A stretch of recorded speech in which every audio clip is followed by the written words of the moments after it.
ജനങ്ങളുടെ ചരിത്രത്തിൽ നിന്ന് അവർക്ക് സംഭവിച്ച വലിയ ഒരു വീഴ്ചയെക്കുറിച്ചാണ് കഴിഞ്ഞ രണ്ടാഴ്ചകളിൽ നാം ചിന്തിച്ചുകൊണ്ടിരുന്നത്. അവരെ മരുഭൂമിയിൽ കൂടെ നടത്തിയ ദൈവത്തെ അവർ പെട്ടെന്ന് മറന്ന് ആ ദൈവത്തിൻ്റെ ഉപകാരങ്ങൾ ഓർക്കാതെ അന്യദൈവത്തെ സേവിച്ച കാര്യമാണ് നാം കഴിഞ്ഞ രണ്ടാഴ്ചകളായി ചിന്തിച്ചുകൊണ്ടിരുന്നത്. നമ്മുടെ ജീവിതത്തിലും സംഭവിച്ചു പോകാൻ സാധ്യതയുള്ള വലിയൊരു അപകടം ഇതിൽ കൂടെ നാം മുൻകാണുകയാണ്. കഴിഞ്ഞ കാലങ്ങളിൽ നമ്മെ നടത്തുകയും രക്ഷിക്കുകയും സഹായിക്കുകയും ചെയ്ത ദൈവത്തെ ജീവിതത്തിൻ്റെ വഴികളിൽ, പ്രത്യേകിച്ച് സമ്പത്തും സമൃദ്ധിയുമൊക്കെ വരുന്ന കാലങ്ങളിൽ മറന്നു പോകാനും മറ്റു വഴികളിലേക്ക് തിരിയാനുമുള്ള സാധ്യത വളരെ വലുതാണ്. അങ്ങനെയുള്ള ചില കാര്യങ്ങൾ ഞാൻ നിങ്ങളോട് പറയുകയുണ്ടായി.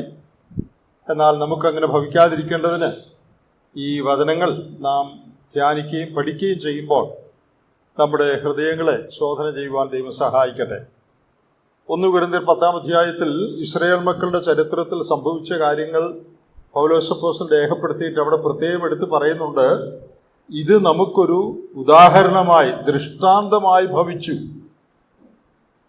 അവർ ചെയ്തതുപോലെ നാം ചെയ്യാതിരിക്കേണ്ടതിന്, നാം പാഠം പഠിക്കേണ്ടതിന്, നമ്മുടെ ബുദ്ധിയുപദേശത്തിനായിട്ടാണ് പഴയ നിയമത്തിലെ ഈ സംഭവങ്ങൾ എഴുതിയിരിക്കുന്നത് എന്ന് പൗലോസ് കൊരിന്ത്യരെ ഓർപ്പിക്കുന്ന ഭാഗം നമുക്കറിയാം. പിന്നീട് അത് വായിക്കാൻ ആവശ്യം വന്നാൽ നമുക്കത് വായിക്കാം. അപ്പോൾ പഴയ നിയമത്തിലെ സംഭവങ്ങൾ കേവലം കഥ എഴുതി വച്ചിരിക്കുകയല്ല, ആ ചരിത്രം എഴുതി വച്ചിരിക്കുന്നത് നാം അതുപോലെ ചെയ്യാതിരിക്കേണ്ടതിനും അതിൽ നിന്ന് നാം പാഠങ്ങൾ പഠിക്കേണ്ടതിനും വേണ്ടിയാണ്. അതുകൊണ്ടാണ് ഈ ഭാഗങ്ങൾ നാം ചില ആഴ്ചകളായി ചിന്തിച്ചു വരുന്നത്. ഇന്നും ആ ഭാഗത്തു നിന്ന് തന്നെയുള്ള ചില ചിന്തകളാണ് പറയാനായിട്ട് ഞാൻ മുതിരുന്നത്. എക്സോഡസ് ചാപ്റ്റർ 32, പുറപ്പാട് പുസ്തകം 32-ാം അധ്യായം. നാം കഴിഞ്ഞ ആഴ്ച അവിടെ നിന്ന് ചിന്തിച്ച് 3-4 കാര്യങ്ങളൊന്ന് ഓർപ്പിച്ചിട്ട് ഇന്ന് പറയാനുള്ള കാര്യത്തിലേക്ക് മുമ്പോട്ട് പോവുകയാണ്. മോശ പർവ്വതത്തിൽ കയറി ഇറങ്ങി വരുന്നില്ല എന്ന് കണ്ട് ഇസ്രായേൽ മക്കൾ ഈ മോശ എവിടെ പോയി, ഞങ്ങളെ നടത്താനായിട്ട് ഇനി ഞങ്ങൾക്ക് ഒരു ദൈവത്തെ വേണം എന്ന് പറഞ്ഞ് അവര് ക്ഷമയോടെ കാത്തിരിക്കാതെ ധൃതിയായിട്ട് ചെയ്ത ഒരു കാര്യമാണ് നാം ഇവിടെ വായിച്ചത്. നാം അതിൽ നിന്ന് ഉൾക്കൊള്ളേണ്ട ഒരു പാഠം നാം ഓർത്തു. We should never become impatient and take our own way. നാം അക്ഷമരായി ദൈവം പ്രവർത്തിക്കുന്നില്ല, ഇനി ഞാനായിട്ട് എന്തെങ്കിലും ചെയ്യാം എന്ന് വിചാരിച്ച് ഒരു കാര്യത്തിലും നാം ഏർപ്പെടാൻ പാടില്ല എന്നുള്ള ഒരു പാഠം നാം ഓർക്കുകയുണ്ടായി. രണ്ടാമത്, അവർ ചെയ്ത കാര്യം ദൈവം അവർക്ക് കൊടുത്ത കൽപ്പനയുടെ ലംഘനവും അവർ ദൈവത്തോട് പറഞ്ഞ വാക്കിന്റെ ലംഘനവുമാണ്.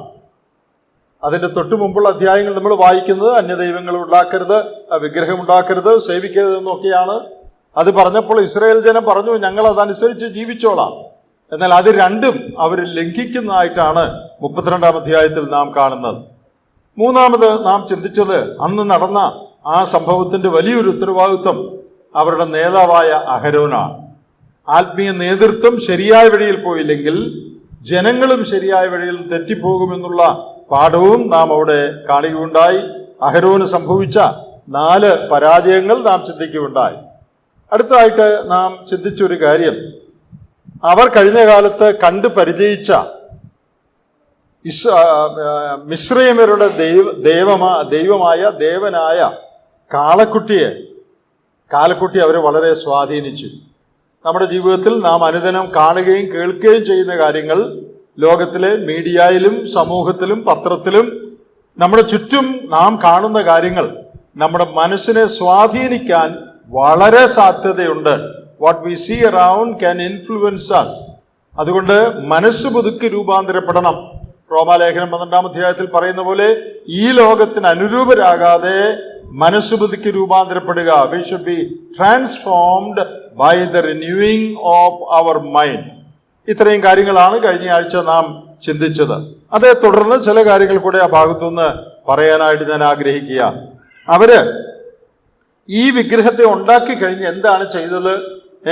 അതിന് യാഗപീഠം പണിതു, യഹോവയ്ക്ക് ഉത്സവം എന്ന് പറഞ്ഞു. 6-ാം വാക്യം, അവർ അധികാലത്ത് എഴുന്നേറ്റ് ഹോമയാഗങ്ങൾ കഴിച്ചു, സമാധാനയാഗങ്ങൾ അർപ്പിച്ചു, ജനം ഭക്ഷിപ്പാനും കുടിപ്പാനും ഇരുന്ന് കളിപ്പാൻ എഴുന്നേറ്റു. ഞാൻ ഈ ഭാഗം വായിച്ചപ്പോൾ ഓർത്തു, പിറ്റേന്നവർ അതികാലത്ത് എഴുന്നേറ്റു. എന്തോ ഒരു ഉത്സാഹമാണ് ഈ കാളക്കുട്ടിയെ ആരാധിക്കാനായിട്ട്. എല്ലാവരും വെളുപ്പിനെ തന്നെ എഴുന്നേറ്റു. കാരണം ആരാധനയുണ്ടെന്ന്, അതുകൊണ്ട് ആരാധനയ്ക്ക് പോകണം. വെളുപ്പിനെ എഴുന്നേറ്റു. നമുക്കറിയാം, ജീവനുള്ള സത്യദൈവത്തെ സേവിക്കാൻ അത്രയ്ക്കൊരു താല്പര്യം അവര് കാണിക്കുന്നില്ല. പലപ്പോഴും നമ്മളും അങ്ങനെയാണ്. ആത്മീയമായ കാര്യങ്ങളിൽ ദൈവത്തെ ആരാധിക്കുകയും സേവിക്കുകയും ചെയ്യുന്ന കാര്യത്തിൽ ഉള്ളതിനേക്കാൾ കൂടുതൽ താല്പര്യമാണ് മറ്റു പല കാര്യങ്ങളിലും ഉള്ളത്. അവർ വെളുപ്പിനെ എഴുന്നേറ്റ്. ഞാൻ കഴിഞ്ഞ ദിവസം ഒരു വിശ്വാസിയുടെ കാര്യം പറഞ്ഞിരുന്നല്ലോ. ഞായറാഴ്ച ഒരു ദിവസമേ ഉള്ളൂ അവധി, അന്നൂടെ ആരാധനയ്ക്ക് പോയ പിന്നെ റെസ്റ്റ് എന്നാണ്, അതുകൊണ്ട് യോഗത്തിനിപ്പോൾ പോകുന്നില്ലെന്ന് പറഞ്ഞു. പ്രത്യേകം പ്രാർത്ഥിക്കണമെന്ന് ആ കുടുംബത്തിലെ ചിലർ ഞങ്ങളോട് പറഞ്ഞ് ഞാൻ നിങ്ങളെ ഓർപ്പിക്കുകയുണ്ടായി. അപ്പൊ വിശ്വാസികൾ ചിലർ പോലും അങ്ങനെയാണ് ചിന്തിക്കുന്നത്. എന്നാൽ സ്വന്തം കാര്യത്തിനാണെങ്കിൽ വെളുപ്പിനെ എഴുന്നേക്കും. ഞാൻ കഴിഞ്ഞ വായിച്ച ഒരു സംഭവമുണ്ട്. ഒരു വീട്ടിൽ ഒരു യുവാവ് കിടന്നുറങ്ങുകയാണ് ഞായറാഴ്ച രാവിലെ. വൈകി ഉറങ്ങുക. പലരും ഞായറാഴ്ചയാണ് വൈകി ഉറങ്ങാൻ കാണുന്ന ദിവസം. മറ്റു ദിവസങ്ങൾ ജോലിക്ക് പോകണമല്ലോ. അപ്പോൾ അമ്മ വന്ന് വിളിച്ചു, എടാ എഴുന്നേക്ക്, ഇത് ഞായറാഴ്ചയാ. എന്നിട്ട് അമ്മ 3-4 കാരണങ്ങൾ പറഞ്ഞു. അവൻ എഴുന്നേക്കേണ്ടതിന് 3-4 കാരണങ്ങൾ പറഞ്ഞു.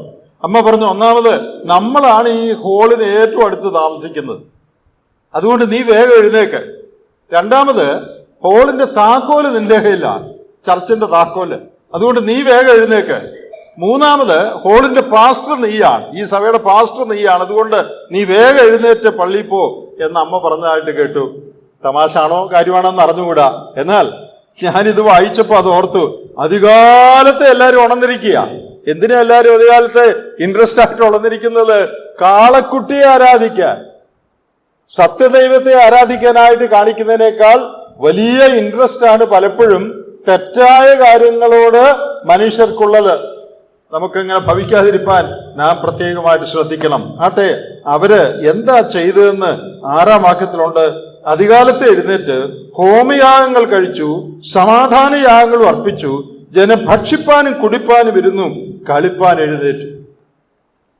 അവര് ഈ യാഗങ്ങളൊക്കെ അർപ്പിച്ചിട്ട് അവര് ഉല്ലസിക്കുക, കഴിക്കുകയും കുടിക്കുകയും ഒക്കെയാണ്. പിന്നെ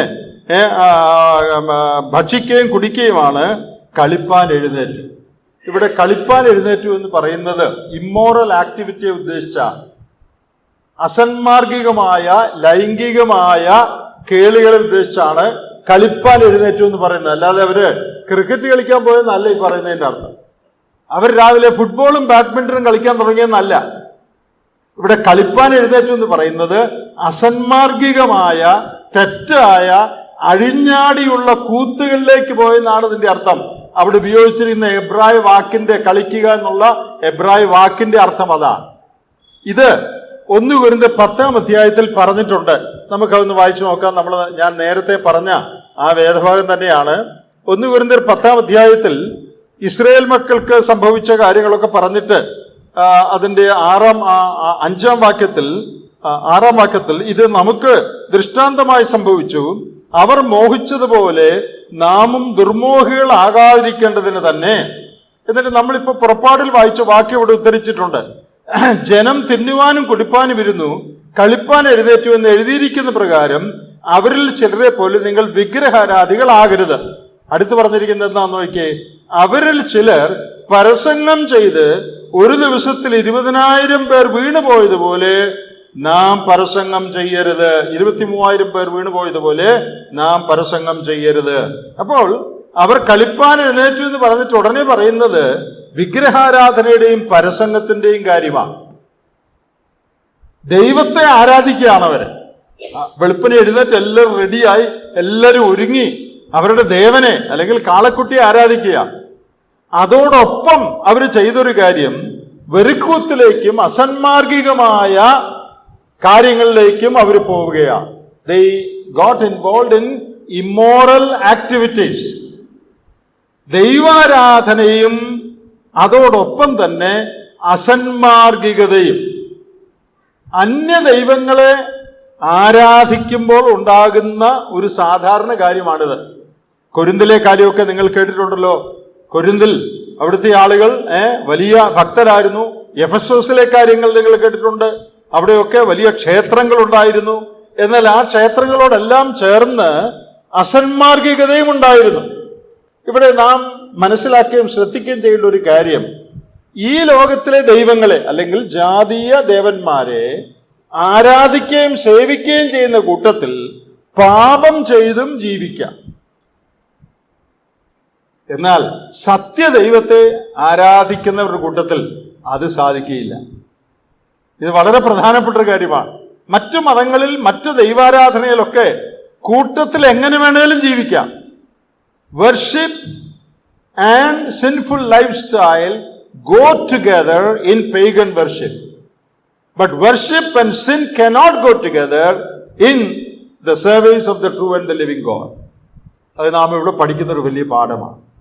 ഇവര് ദൈവത്തെയാണ് ആരാധിക്കുന്നത് അവരുടെ കണക്കിന്, പക്ഷെ അതോടൊപ്പം തന്നെ അവർ പാപം ചെയ്യുക. അതിനവിടെ യാതൊരു പ്രശ്നവുമില്ല. നമുക്കറിയാം, ലോകത്തിലെ ജാതികളുടെ ദേവന്മാരെ ആരാധിക്കുന്നതിൽ, അന്യമതങ്ങളിൽ അതിന് യാതൊരു പ്രശ്നവുമില്ല. പൂജ ചെയ്യുന്നവൻ കൊള്ളരുതായ്മ ചെയ്താൽ അതിന് പ്രത്യേകിച്ച് യാതൊരു പ്രശ്നവുമില്ല. ഇത് രണ്ടും ഒരുമിച്ച് നടക്കും. അപ്പോൾ അന്യദൈവങ്ങളുടെ സേവയിൽ, ജീവനുള്ള സത്യദൈവത്തെ ഒഴിച്ച് അന്യദൈവങ്ങളുടെ സേവയിൽ ആരാധനയും പാപവും ഒരുമിച്ച് പോകും. Sin and worship can go together in pagan worship, but not so with the worship of the living God. ജീവനുള്ള ദൈവത്തെ ആരാധിക്കുന്നിടത്ത് ആരാധനയും പാപവും ഒരുമിച്ച് പോകയില്ല. ആരാധനയുള്ളിടത്ത് പാപമില്ല, പാപമുള്ളിടത്ത് ആരാധനയില്ല. ആരാധനയുണ്ടെങ്കിൽ ജീവിത വിശുദ്ധി വേണം. പാപകരമായ ജീവിതമാണെങ്കിൽ അവന് ആരാധിക്കാൻ കഴിയുകയില്ല. അതാണ് ദൈവത്തിന്റെ പ്രമാണം. എന്നാൽ ഇവരെ നോക്കുക, അവരുണ്ടാക്കിയ ദൈവത്തെ അവരെ ആരാധിക്കുകയൊക്കെ ചെയ്തിട്ട് അതോടൊപ്പം തിന്നുകയും കുടിക്കുകയും അസന്മാർഗികമായ നിലയിൽ അഴിഞ്ഞാടി സ്ത്രീകളും പുരുഷന്മാരും ഒരുമിച്ച് ചേർന്ന് പാപകരമായ കാര്യങ്ങളിൽ ഉല്ലാസങ്ങളിൽ അവർ ഏർപ്പെടുകയും ചെയ്യുകയാണ്. പ്രിയപ്പെട്ടവരെ, ദൈവമക്കളുടെ ഇടയ്ക്ക് ദൈവീകമായ കാര്യങ്ങളിൽ പാപവും ആരാധനയും ഒരിക്കലും ഒരുമിച്ച് പോകാൻ സാധിക്കുകയില്ല. ലോകത്തിലൊക്കും മറ്റു മതങ്ങളിലൊക്കും. എന്നാൽ സത്യദൈവത്തെ ആരാധിക്കുന്നിടത്ത് വിശുദ്ധി ഉണ്ടായിരിക്കണം. അവിടെ ആരാധന ഉണ്ടെങ്കിൽ പാപമില്ല, പാപമുണ്ടെങ്കിൽ ആരാധനയില്ല. ഇത് രണ്ടും കൂടി ഒരിക്കലും ഒരുമിച്ച് പോകുകയില്ല. നമ്മുടെ ഇവിടെ ഉണ്ടായിരുന്ന ബഹുമാനപ്പെട്ട കാനമച്ചൻ, നിങ്ങൾ പലർക്കും അദ്ദേഹത്തെ അറിയാം. അദ്ദേഹം ഒരിക്കൽ പറഞ്ഞൊരു പ്രസംഗത്തിൽ പറഞ്ഞ ഒരു കാര്യം എൻ്റെ മനസ്സിൽ വളരെ തറച്ചു. അദ്ദേഹം പറഞ്ഞത്, പ്രവൃത്തികളുടെ പുസ്തകം 5-ാം അധ്യായത്തിൽ അനന്യാസും സഫീറയും പാപം ചെയ്ത്, കള്ളത്തരം ചെയ്ത് അവർ രണ്ടുപേരും മരിച്ചു പോകാനിടയായി. ആ സംഭവത്തെക്കുറിച്ച് അദ്ദേഹം പറഞ്ഞു വന്ന വഴിക്ക് ഒരു വളരെ പ്രധാനപ്പെട്ട ഒരു കാര്യം പറഞ്ഞു. അദ്ദേഹം പറഞ്ഞു, ഒരു പൈസ പോലും സഭയ്ക്കോ ദൈവത്തിനോ കൊടുക്കാത്ത അനേക ആളുകൾ റോഡേ കൂടെ നടപ്പുണ്ട്. അവര് മരിക്കുന്നുമില്ല, ചത്തു വീഴുന്നുമില്ല, ഒന്നും സംഭവിക്കുന്നില്ല. അവർക്ക് വല്ലതും പറ്റിയോ? 1 രൂപ പോലും സഭയ്ക്ക് കൊണ്ട് കൊടുക്കാത്തവര് ചത്തു വീണോ? ഇല്ല. അവരെല്ലാം സുഖമായിട്ട് ജീവിക്കുക. എന്നാൽ കയ്യിലുണ്ടായിരുന്നത് വിറ്റ് അതിന്റെ 95% ദൈവത്തിന് കൊടുത്തവര് അവര് മരിച്ചു വീണു. എന്നിട്ട് അദ്ദേഹം ഒരു വാക്ക് പറഞ്ഞു, ഒരു വാചകം പറഞ്ഞു, നിനക്ക് ദൈവത്തോട് അടുക്കണ്ടെങ്കിൽ അടുക്കണ്ട, നീ വഴിയെ നടന്നു, പക്ഷേ ഇങ്ങോട്ട് അടുത്താൽ നീ ക്ലിയർ ആയിരിക്കണം. അത് വളരെ വലിയൊരു സന്ദേശമാണ്. ദൈവത്തോട് അടുക്കണ്ട, തോന്നിയാസം ജീവിക്കണേ ജീവിച്ചോ, അതിന് നരകമുണ്ട്. ഒടുവിൽ നീ ചത്തു വീഴുവോ, നിനക്ക് ക്യാൻസർ വരുവോ, ഒന്നും ചെയ്യണമെന്നില്ല. സുഖമായിട്ട് 1 പൈസ പോലും ദൈവത്തിന് കൊടുക്കാതെ മദ്യപിച്ചോ, വീടി വലിച്ചോ, തോന്നിവാസം നടന്നോ, നിനക്ക് ജീവിക്കാം. ഒരു കുഴപ്പവും ചിലപ്പോൾ നിനക്കുണ്ടായില്ലെന്ന് വരാം. എന്നാൽ നീ ഇങ്ങോട്ട് കയറിയാൽ, ദൈവസഭയിലേക്ക് കയറിയാൽ, ദൈവവഴിയിൽ നടക്കുന്നവനാണെന്ന് പറഞ്ഞാൽ നിന്റെ വഴി ക്ലിയർ ആയിരിക്കണം. അദ്ദേഹം പറഞ്ഞ ആ ഭയനിർദ്ദേശം ഞാൻ ഇടയ്ക്കിടയ്ക്ക് ഓർക്കും. എത്രയോ വലിയൊരു കാര്യമാണത്. ദൈവത്തെ വേണ്ട, ദൈവവഴി വേണ്ടെങ്കിൽ എങ്ങനെയാലും ജീവിച്ചോ, നിനക്ക് ഒരു കുഴപ്പവും വന്നൊന്നും വരികയില്ല. എന്നാൽ ദൈവമുണ്ട്, ആരാധനയുണ്ട്, വിശ്വാസിയാണ് എന്ന് പറഞ്ഞു നടക്കുകയും അതേസമയം അതിന്റെ കൂട്ടത്തിൽ പാപം കലർത്തുകയും ചെയ്താൽ വലിയ അപകടം നിനക്ക് സംഭവിക്കുമെന്ന് അദ്ദേഹം തന്ന മുന്നറിയിപ്പ് ഞാൻ ഓർക്കുകയാണ്. അപ്പോൾ ഇവിടെ നോക്കുക, ആരാധനയുടെ കൂടെ ഇവിടെ ചേർന്ന് പോയത് എന്താണ്? ആരാധനയും വർഷിപ്പ് ആൻഡ് ഇമ്മൊറാലിറ്റി. ആരാധനയും അസന്മാർഗികതയും, ആരാധനയും പാപവും. അത് കാളക്കുട്ടിയുടെ ആരാധനയിലും ഒക്കെ ഉള്ളൂ. ജീവനുള്ള സത്യദൈവത്തിന്റെ ആരാധനയിൽ അത് നടക്കയില്ല. സഹോദരന്മാരെ, നമുക്കും ഈ പാഠം പഠിക്കാം. നാം സേവിക്കുന്ന ദൈവം വിശുദ്ധനായ ദൈവമാണ്. ആ ദൈവത്തെ ആരാധിക്കാനാണ് നാം ഇവിടെ വരുന്നതും. അല്ല നമ്മുടെ വീടുകളിലോ എവിടെയെങ്കിലും ഈ ദൈവത്തെ സേവിക്കുന്നവരാണ് നാം, ഈ ദൈവത്തിന്റെ മക്കളാണ് നാം, അവനെ സേവിക്കുന്നവരാണെന്ന് നാം പറഞ്ഞാൽ, നാം അങ്ങനെ പ്രൊഫസ് ചെയ്യുന്നുണ്ടെങ്കിൽ നമ്മുടെ ജീവിതം ശരിയായിരിക്കണം. അത് നിർബന്ധമായ കാര്യമാണ്. ഇത് രണ്ടും കൂടെ ഒരുമിച്ച് പോകയില്ല. ലോകത്തിലെ മതങ്ങളിൽ ഇത് രണ്ടും, ആരാധനയും പാപവും ഒരുമിച്ച് പോകും. എന്നാൽ സത്യദൈവത്തിന്റെ മതത്തിൽ, മാർഗത്തിൽ ഇത് രണ്ടും ഒരുമിച്ച് പോകയില്ല. ഇനി മറ്റൊരു കാര്യം ഇവിടെ ശ്രദ്ധേയമായിട്ടുള്ളത്, ഇവര് തന്നെ ഉണ്ടാക്കിയ ദൈവമാണ് കാളക്കുട്ടി. നമ്മൾ കഴിഞ്ഞ ദിവസം ചിന്തിച്ചു, is a god of their own imagination. It is not a god of revelation. They imagined this God and they made this God. അവര് തന്നെ ഭാവനയിൽ കണ്ടൊരു ദൈവത്തെ അവര് തന്നെ ഉണ്ടാക്കിയതാ. അതിന്റെ അഡ്വാൻറ്റേജ് എന്താണെന്നറിയാമോ? അതിന്റെ ഗുണം എന്താണെന്നറിയാമോ? A god of your own making will not interfere in your personal life. നീ ഉണ്ടാക്കിയ ദൈവം നിന്റെ വ്യക്തിപരമായ ജീവിതത്തിൽ ഇടപെടുകയല്ല. അതാണ് എല്ലാവർക്കും ഇഷ്ടം. ദൈവത്തെ സേവിക്കാൻ ആളുകൾക്കെല്ലാം താല്പര്യമാണ്. പൂജ വേണം, പാട്ട് വേണം, ഭക്തി വേണം, ചന്ത കൊടുക്കണം, കാശ് കൊടുക്കണം, അതിനൊക്കെ ആളുകൾക്ക് ഇൻട്രസ്റ്റാ. പക്ഷേ ഞങ്ങളുടെ അനുദിന കാര്യങ്ങൾ ഇടപെടില്ല ദൈവം. അതിനേ ഉള്ളൂ പിണക്ക് മനുഷ്യർക്ക്. അനുദിന കാര്യങ്ങളിൽ ദൈവം ഇടപെടാൻ പാടില്ല. ഇപ്പൊ ക്രൈസ്തവരെ സംബന്ധിച്ചാണെങ്കിൽ ഞായറാഴ്ച ദൈവത്തിന് വേണ്ടതെല്ലാം ഞങ്ങൾ ചെയ്തോളാം, രാവിലെ 10 മുതൽ 1 വരെ വേണ്ടതെല്ലാം ഞങ്ങൾ തന്നോളാം, കൈ കൊട്ടിക്കോളാം, സ്തോത്രം പറഞ്ഞോളാം, കാശിട്ടോളാം, എന്ത് വേണേലും ചെയ്യാം. പക്ഷെ ഞായറാഴ്ച അങ്ങോട്ട് കഴിഞ്ഞാൽ തിങ്കളാഴ്ച മുതൽ ശനിയാഴ്ച വരെയുള്ള ഞങ്ങളുടെ കാര്യങ്ങളിൽ ഇടപെടല്ല. അത് ഞങ്ങളുടെ പ്രൈവറ്റ് കാര്യമാണ്. ബിസിനസ്സിന് പോകുമ്പോൾ വീട്ടിൽ ഇരുന്നോണം, എൻ്റെ കൂടെ ബിസിനസ് സ്ഥലത്തേക്ക് വരണം. ചിലപ്പോൾ വീട്ടിൽ നിന്ന് ചില അവസരങ്ങളൊക്കെ കേൾക്കാം, ഭാര്യയോട് ചീത്ത പറയുന്നത്. അതെന്താണെന്നൊന്നും ചോദിച്ചേക്കല്ല്, അവിടെ ഇരുന്നോണം. ഞായറാഴ്ച രാവിലെ ആകുമ്പോൾ ഞങ്ങൾ കൊണ്ടുപോയിക്കോണം യോഗത്തിന്. അന്ന് വളരെ ബഹുമാനമാണ്, ആത്മാവിലും സത്യത്തിലുമാണ് അന്ന് പിന്നെ മുഴുവനും. പക്ഷെ തിങ്കൾ മുതൽ ശനി വരെയുള്ള ഒരു കാര്യത്തിൽ ഏർപ്പെടരുത്. A god who does not interfere in our daily life is a god that people accept. പ്രിയപ്പെട്ടവരെ, വേദപുസ്തകത്തിലെ ദൈവം അങ്ങനെയുള്ള ദൈവമല്ല. നമ്മുടെ ജീവിതത്തിന്റെ എല്ലാ കാര്യത്തിലും ഇടപെടുന്നവനാണ് ദൈവം. എൻ്റെ കുടുംബജീവിതത്തിൽ എന്താ നടക്കുന്നതെന്ന് അറിയാൻ ദൈവത്തിന് താല്പര്യമുണ്ട്. കഴിഞ്ഞ ദിവസം സജീവറീസ് സഹോദരൻ നമ്മെ ഓർപ്പിച്ച പോലെ നമ്മുടെ നിരൂപണങ്ങളും ചിന്തകളും എന്താണെന്ന് വരെ, നമ്മുടെ പ്രവൃത്തി മാത്രമല്ല, ഹൃദയത്തിൽ എന്താണ് നമ്മൾ കണക്ക് കൂട്ടുന്നത്, നമ്മുടെ പ്ലാനിങ് എന്താണ്, നമ്മുടെ ഇമാജിനേഷൻ എന്താണ്, അതുവരെ സ്ക്രൂട്ടനൈസ് ചെയ്യുന്നവനാണ് ദൈവം. വേദപുസ്തകത്തിലെ ദൈവത്തിന് നമ്മുടെ ജീവിതത്തിന്റെ എല്ലാ കാര്യങ്ങളിലും താല്പര്യമുണ്ട്. അവൻ ഇടപെടുകയും ചെയ്യും. അതാണ് സത്യദൈവവും നമ്മൾ തന്നെ ഉണ്ടാക്കുന്ന ദൈവവും തമ്മിലുള്ള വ്യത്യാസം. അപ്പോ നാം തന്നെ ഉണ്ടാക്കുന്ന ദൈവം, a god of our own making that does not interfere with our daily life is acceptable to us. നമ്മുടെ അനുദിന ജീവിതത്തിലെ ഒരു കാര്യത്തിലും ഇടപെടാത്ത നാം തന്നെ ഉണ്ടാക്കുന്ന ദൈവമാണ് നമുക്ക് സന്തോഷം. എന്നാൽ നമ്മുടെ ജീവിതത്തിലെ എല്ലാ കാര്യങ്ങളിലും ഇടപെടുന്നൊരു ദൈവം, ആ ദൈവത്തെ പലർക്കും വേണ്ട, സന്തോഷമില്ല. എന്നാൽ ഞാൻ പറയട്ടെ, നാം ആരാധിക്കുന്ന, നാം സേവിക്കുന്ന ദൈവം, ഞാനൊരു ദൈവവൈതലാണെങ്കിൽ എൻ്റെ ജീവിതത്തിലെ എല്ലാ കാര്യങ്ങളിലും ദൈവം ഇടപെടും. എൻ്റെ കാശ് കാര്യത്തിൽ ദൈവം ഇടപെടും. എൻ്റെ കുടുംബജീവിതത്തിൽ, എൻ്റെ ഭാര്യയുമായിട്ടുള്ള ബന്ധത്തിൽ ദൈവം ഇടപെടും. മക്കളെ എങ്ങനെ വളർത്തുന്നു അതിൽ ദൈവം ഇടപെടും. എൻ്റെ വിവാഹകാര്യത്തിൽ ദൈവം ഇടപെടും. എൻ്റെ ജോലി കാര്യത്തിൽ ദൈവം ഇടപെടും. വേദപുസ്തകത്തിലെ ദൈവം അങ്ങനത്തെ ദൈവമാണ്. He is a God who wants to intervene in all the details of our life. വെറുതെ ഒരു മുറിയിൽ, പൂജാമുറിയിൽ കുത്തിയിരിക്കുന്ന, വല്ലപ്പോഴും നാം കൊടുക്കുന്ന ഭക്ഷണം കഴിക്കുന്ന, വല്ലപ്പോഴും നാം കഴിക്കുന്ന ആരാധന സ്വീകരിക്കുന്ന ഒരു ദൈവമല്ല വേദപുസ്തകത്തിലെ ദൈവം. ജാതികളുടെ ദൈവങ്ങൾ അങ്ങനെയുള്ളതാണ്. അവർക്ക് ആരുടെയും ജീവിതവുമായിട്ട് ഒരു ബന്ധവുമില്ല. നീ എനിക്ക് തരേണ്ട പൂജ തരിക, പിന്നെ നീ തോന്നിയതുപോലെ ജീവിച്ചോളൂ, എനിക്ക് ഒരു പണക്കവും ഇല്ല. വേദപുസ്തകത്തിലെ ദൈവം അങ്ങനത്തെ ദൈവമല്ല. നാം ആരാധിക്കുന്ന ദൈവം നമ്മുടെ ജീവിതത്തിന്റെ എല്ലാ മേഖലകളിലും താല്പര്യമുള്ളവനും എല്ലാ കാര്യങ്ങളിലും ഇടപെടുന്നവനുമായ ദൈവമാണ്.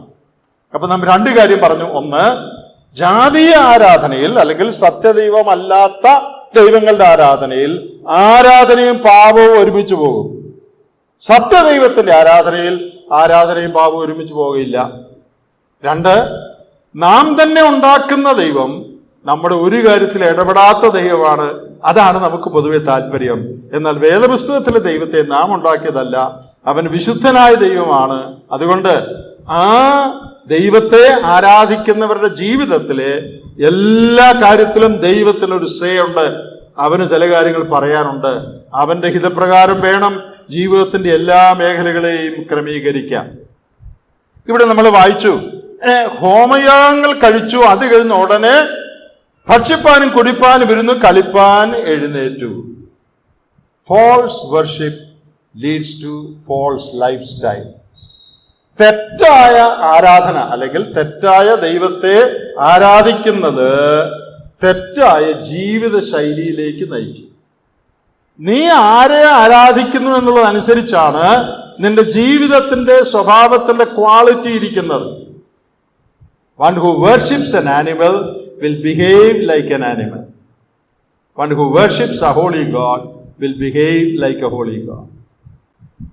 മൃഗത്തെ ആരാധിക്കുന്നവൻ മൃഗം പെരുമാറുന്ന പോലെ പെരുമാറും. മൃഗത്തിന് എന്താ? തിന്നുക, കുടിക്കുക, റിപ്രൊഡക്ഷൻ, ഉൽപാദനം. അതല്ലാതെ മൃഗത്തിനെന്താ? മൃഗത്തിന് വേറെ ഒന്നുമില്ല. മൃഗത്തെയാണ് ആരാധിക്കുന്നതെങ്കിൽ ആ ആരാധിക്കുന്നവരുടെ ജീവിതം അങ്ങനെ തന്നെയായിരിക്കും. അവർക്ക് തിന്നണം, കുടിക്കണം, പ്രത്യുൽപാദനത്തിൽ ഏർപ്പെടണം. ഇതല്ലാതെ അവർക്ക് വേറെ ഇൻട്രസ്റ്റ് ഒന്നുമില്ല.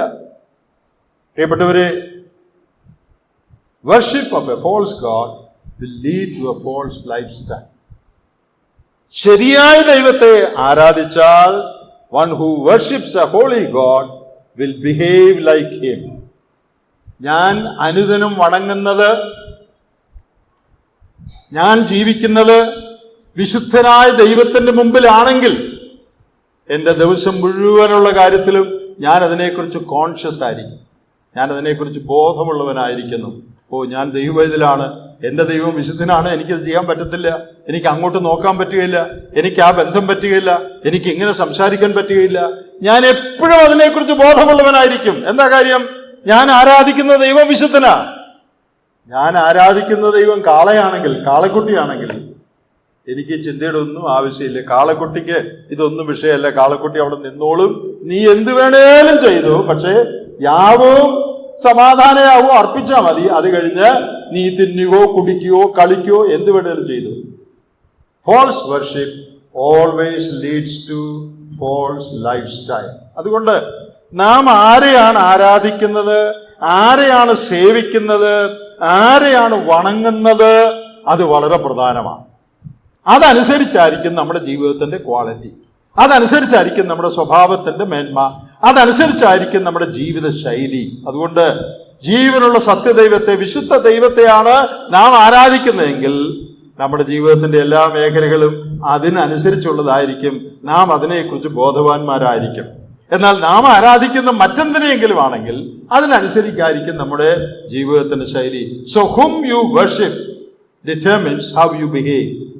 നീ ആരാ ആരാധിക്കുന്നു എന്നുള്ളതാണ് നീ എങ്ങനെ പെരുമാറുന്നു എന്നുള്ളത് തീരുമാനിക്കാനായിട്ട് പോകുന്നത്.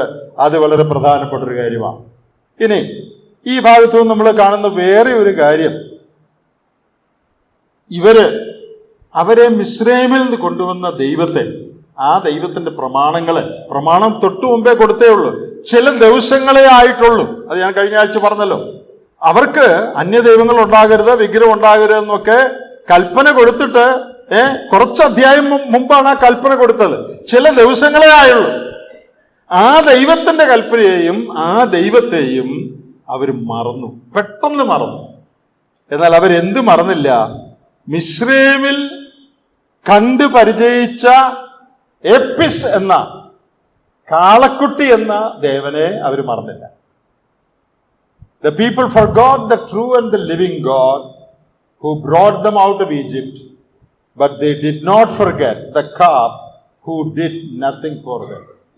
അവർക്ക് വേണ്ടി ഒരു ഗുണവും ചെയ്യാത്തൊരു കാളക്കുട്ടിയുണ്ട്. കാളക്കുട്ടി അവർക്കൊന്നും ചെയ്തിട്ടില്ല. കാളക്കുട്ടിയെ മറന്നില്ല.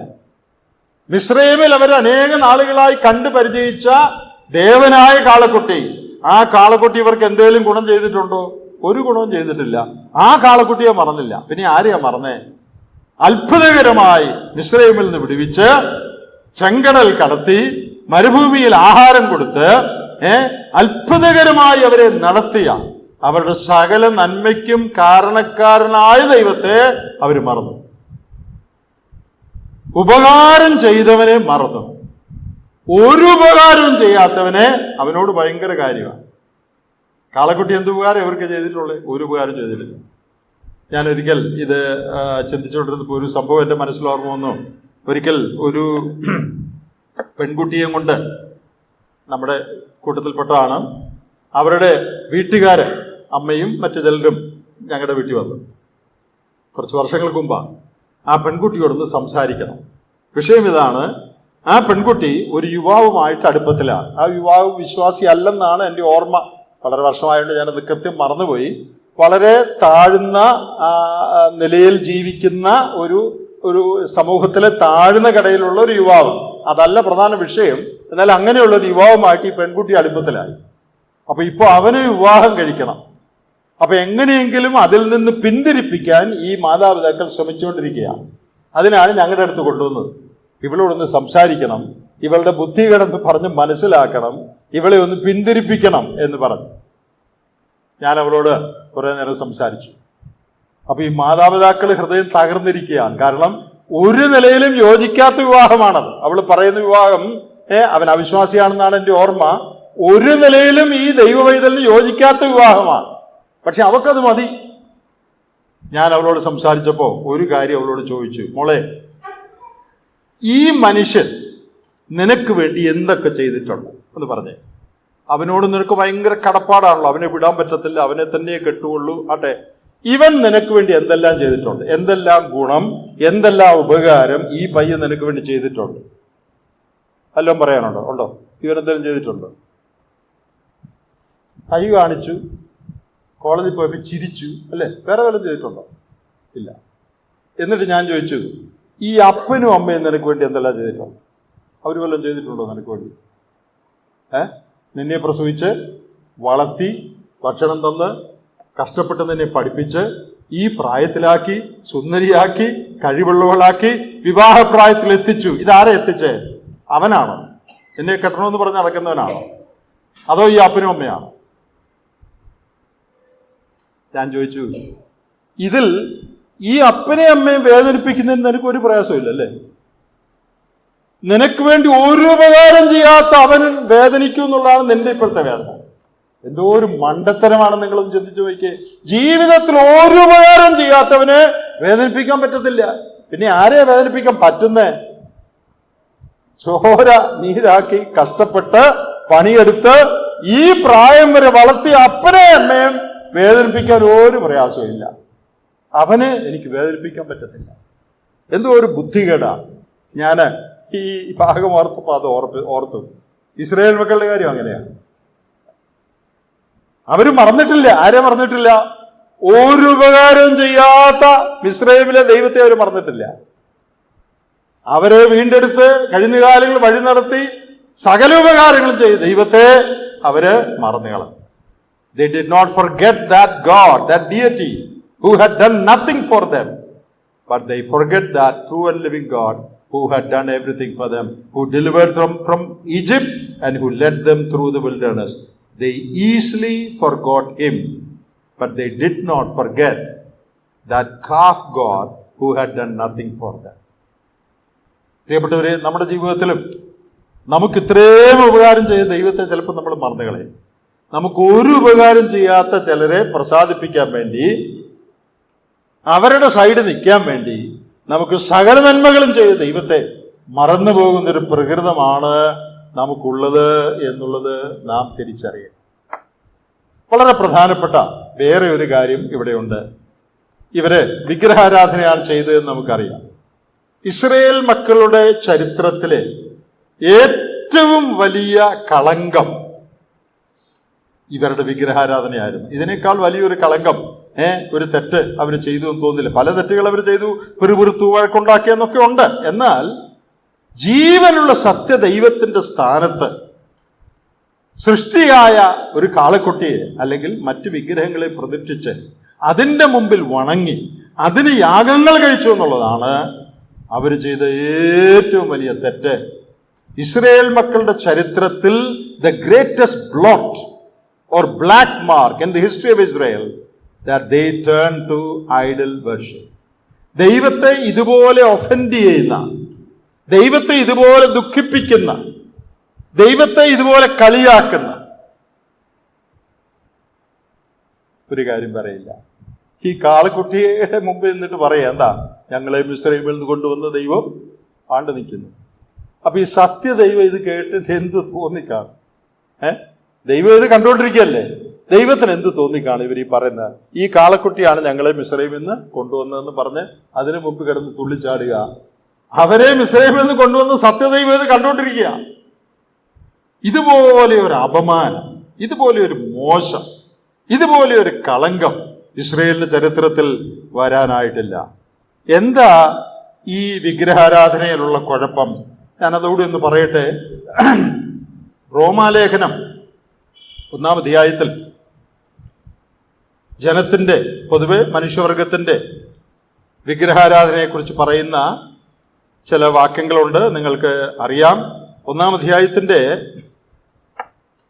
23-ാമത്തെ വാക്യം നോക്കുക. 1:23, റോമൻസ് 1:23. അവിടെ നാം വായിക്കുന്നത്, അക്ഷയനായ ദൈവത്തിന്റെ തേജസ്സിനെ അവർ ക്ഷയമുള്ള മനുഷ്യൻ, പക്ഷി, നാൽക്കാലി, ഇഴജാതി എന്നിവയുടെ രൂപസാദൃശ്യമായി മാറ്റിക്കളഞ്ഞു. ആരെയാ? അക്ഷയനായ ദൈവത്തെ. ആ ദൈവത്തിന്റെ തേജസ്സിന്, ദൈവത്തിന്റെ പ്രത്യേകതയല്ല, ദൈവത്തിന് പ്രത്യേക, God of the Bible is A glorious God. അവൻ തേജസ്സുള്ള ദൈവമാണ്. പ്രവൃത്തികളുടെ പുസ്തകം 7-ാം അധ്യായത്തിൽ അബ്രഹാം തന്റെ സാക്ഷ്യം പറയുമ്പോൾ, പണ്ട് പിതാക്കന്മാരുടെ കൂടെ ഇരുന്ന കാലത്ത് തേജോമയനായ ദൈവം പ്രത്യക്ഷനായി എന്ന് അബ്രഹാം പറയുന്നുണ്ട്. Glorious God appeared to me. വേദപുസ്തകത്തിൽ ദൈവം തേജോമയനായ ദൈവമാണ്, തേജസ്സുള്ള ദൈവമാണ്. എന്ന് മാത്രമല്ല, ഈ ദൈവത്തിന് രൂപമില്ല. God is a spirit. ദൈവം ആത്മാവാണ്. അവന് പരിമിതികളില്ല. He is a boundless God. He is a limitless God. He is one without a body.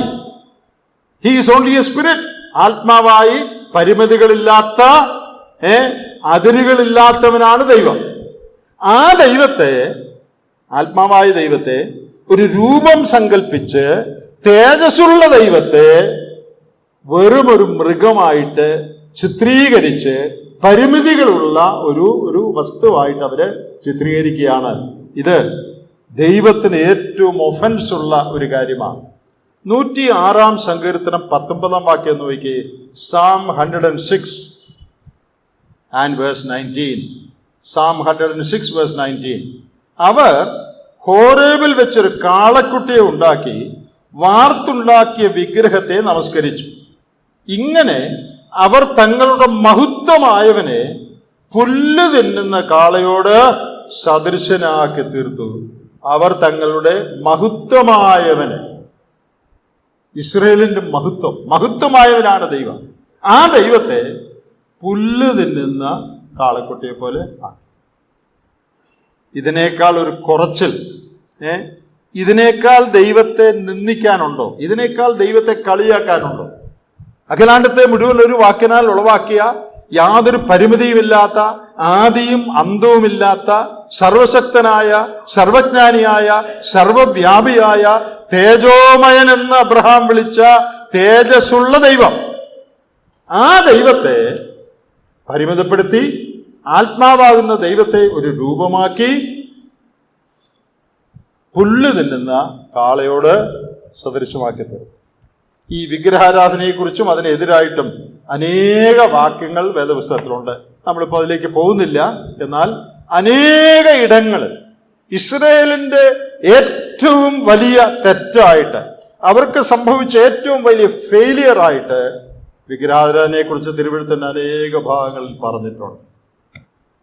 ജീവനുള്ള സത്യദൈവത്തെ വിട്ട്, തേജസ് ഉള്ളവനെ വിട്ട്, ഒരു ദേശമില്ലാത്ത പുല്ല് തിന്നുന്ന കാളയെ പോലെ ദൈവത്തെ ആക്കി ആ ദൈവത്തിന് മുമ്പിൽ ചാടുകയും വണങ്ങുകയും ഒക്കെ ചെയ്യുക. എത്രയോ ദുഃഖകരമായ ഒരു കാര്യമാണ്. അതിൻ്റെ താഴോട്ടുള്ള ഭാഗത്തെക്കുറിച്ച് ഞാനിപ്പോൾ പറയുന്നില്ല, നിങ്ങളതിനെ വായിച്ചു നോക്കിയാൽ മതി. കഠിനമായ ശിക്ഷ ദൈവം കൊടുത്തു. കഠിനമായ ശിക്ഷ ദൈവം അതിന് നൽകി. ആ കാളക്കുട്ടിയെ പൊടിച്ച് തീയിലിട്ടു. മാത്രമല്ല, തീയിലിട്ട് പൊടിച്ചിട്ട് അതിൻ്റെ വെള്ളം ഇസ്രായേൽ മക്കളെ കുടിപ്പിച്ചു. അനേകര് അവിടെ കൊല്ലപ്പെടാനായിട്ട് 28-ാം വാക്യത്തിലുണ്ട്, ഏകദേശം 3000 പേർ കൊല്ലപ്പെടാനായിട്ടിടയായി. അതെന്താ ഈ 3000 പേര് മാത്രം കൊല്ലപ്പെട്ടെ? ഇത് ചെയ്തത് എല്ലാവരും അല്ലേ? അങ്ങനല്ലേ വിചാരിക്കാൻ ന്യായം. അതെന്താണെന്ന് ഇവിടെ വേദപുസ്തകത്തിൽ എഴുതിയിട്ടില്ല. പക്ഷേ വേദ പണ്ഡിതന്മാർ പറയുന്ന ഒരു അഭിപ്രായം അത് ശരിയായിരിക്കാം. വേദപുസ്തകത്തിൽ എഴുതിയ കാര്യമല്ല, എന്നാലും ന്യായമായി ഊഹിക്കുന്ന ഒരു കാര്യം. ഈ മോശ ഇറങ്ങി വന്ന് ഈ ശബ്ദം ഉണ്ടാക്കുകയും കോപം വെളിപ്പെടുത്തുകയും ചെയ്തപ്പോൾ ഈ കൂട്ടത്തിലുണ്ടായിരുന്ന അനേകര് അവരുടെ കൂടാരങ്ങളിലേക്ക് മടങ്ങിപ്പോയി. അവർക്ക് മനസ്സിലായി ചെയ്തത് ശരിയല്ല, ഇത് തെറ്റിപ്പോയി എന്നവർക്ക് മനസ്സിലായി. അവരനേകര് തങ്ങളുടെ കൂടാരങ്ങളിലേക്ക് മടങ്ങിപ്പോയി. എന്നാൽ ഈ 3000 പേര് പിന്നെയും ന്യായീകരിച്ചുകൊണ്ട് മോശയോട് വഴക്കുണ്ടാക്കിക്കൊണ്ട് എതിര് നിൽക്കുകയാണ്. അവിടെ വാളെടുത്ത് വെട്ടാനായിട്ട് മോശ പറഞ്ഞപ്പോൾ, ലേവ്യർ വാളുമായിട്ട് വന്നപ്പോൾ അവരിപ്പോഴും വഴക്കുണ്ടാക്കി നിൽക്കുക. അവരാണ് കൊല്ലപ്പെട്ടത്. എല്ലാവരും കൊല്ലപ്പെട്ടില്ല. തെറ്റിന് എല്ലാവരും കൊല്ലപ്പെടണമായിരുന്നു. എന്നാൽ എല്ലാവരും കൊല്ലപ്പെട്ടില്ല. 3000 പേരെ കൊല്ലപ്പെട്ടുള്ളൂ. എന്താ കാര്യം? ബാക്കിയുള്ളവരവരുടെ തെറ്റ് മനസ്സിലാക്കി എല്ലാവരും വേഗം കൂടാരങ്ങളിലേക്ക് ഓടിപ്പോയി രക്ഷപ്പെട്ടു. അവര് കയറി. എന്നാൽ വേറെ ചിലർ ഇപ്പോഴും സ്ട്രൈക്കുമായിട്ട് അവിടെ നിൽക്കുകയാണ്. അതാണ് ഇവര് മാത്രം കൊല്ലപ്പെടാൻ കാരണം എന്ന് ചില വേദപണ്ഡിതന്മാർ പറഞ്ഞിട്ടുണ്ട്. അതെങ്ങനെയും ആകട്ടെ, കഠിനമായ ഒരു ന്യായവിധി അന്ന് അവിടെ നടന്നു. പാപത്തോടുള്ള, വിഗ്രഹാരാധനയോടുള്ള ദൈവത്തിന്റെ കോപം, ദൈവത്തിന്റെ ദ്വേഷം അന്ന് അവിടെ വ്യക്തമായി വെളിപ്പെട്ടു. അവരെ ആ പൊടി കലക്കി അവരെ കുടിപ്പിച്ചു. മാത്രമല്ല, അവരിൽ അനേകരെന്ന് കൊല്ലപ്പെടാനായിട്ട് ഇടയായി. പ്രിയപ്പെട്ടവരെ, വളരെ ചെറിയൊരു സംഭവം പോലെ നമുക്ക് തോന്നാവുന്ന ഈ 32-ാം അധ്യായത്തിലെ ഈ സംഭവത്തിൽ നിന്ന് എന്തെല്ലാം ആത്മീയ പാഠങ്ങളാണ് നമുക്ക് പഠിക്കാനായിട്ട് കഴിയും. കുരുത്തലേഖനത്തിൽ നമ്മൾ വായിച്ച പോലെ ഇവയെല്ലാം നമ്മുടെ ദൃഷ്ടാന്തത്തിനായിട്ട് എഴുതിയിരിക്കുകയാണ്. അവരെ പോലെ നാം ആകാതിരിക്കേണ്ടതിന്, അങ്ങനെ അവിടെ എഴുതിയിട്ടുണ്ട്. അവരെ പോലെ നാം ആകാതിരിക്കേണ്ടതിന് നമ്മൾ അക്ഷരാർത്ഥത്തിൽ കളക്കുട്ടി ഉണ്ടാക്കുവോ, അതിനു മുമ്പിൽ തുള്ളുവോ ഒന്നും ചെയ്യുകയില്ലായിരിക്കാം. എന്നാൽ നമ്മുടെ ഹൃദയത്തിൽ, നമ്മുടെ ജീവിതത്തിൽ വിഗ്രഹങ്ങളോട് അകന്നിരിപ്പീനെന്ന് യോഹന്നാൻ വിശ്വാസികളോട് പറയുന്നുണ്ട്. ദൈവത്തിന്റെ സ്ഥാനത്ത് നാം പ്രതിഷ്ഠിക്കുന്ന എന്തും, ദൈവത്തിന്റെ മഹത്വം നാം ട്രാൻസ്ഫർ ചെയ്യുന്ന എന്തും, ദൈവത്തെക്കാൾ പ്രാധാന്യം നാം കൊടുക്കുന്ന ആരും അല്ലെങ്കിൽ എന്തും അത് വിഗ്രഹമാണ്. ദൈവം അതിനെ വെറുക്കുന്നു. അത് ദൈവഹൃദയത്തിന് ദുഃഖമാണ്. അങ്ങനെ ഒരിക്കലും വരാൻ പാടില്ല. പുറപ്പാട് പുസ്തകം ആവർത്തനം 6-ാം അധ്യായത്തിൽ ദൈവം ഇസ്രായേലിനോട് പറഞ്ഞപ്പോൾ എന്താ പറഞ്ഞത്? അവർക്ക് കൊടുത്ത ഏറ്റവും പ്രധാനപ്പെട്ട കൽപ്പനയുണ്ട്. എന്താ അത്?